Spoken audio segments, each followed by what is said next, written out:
El chico que tienes delante es un genio. Compró una hormigonera oxidada y abandonada y la restauró. En cuanto la trajo al pueblo, las dos hermosas vecinas se echaron a reír. ¿Por qué compraste eso?, preguntó.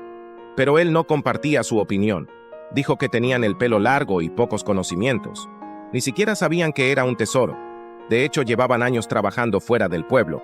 Había aprendido el arte de la restauración de transformar los residuos en tesoros. Regresó al campo para montar su propio negocio porque había mucha competencia fuera. En casa, hay menos competencia. Se enteró de que la familia del jefe del pueblo había construido una casa recientemente. Necesitaban una hormigonera. Tenía prisa. El joven corría de un lado a otro.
En cuanto llegó a casa empezó a presumir de sus habilidades. Empezó a restaurar y renovar su hormigonera. Veamos juntos el proceso de restauración, por favor. Cuéntanos en qué país estás viendo este video. Jaja.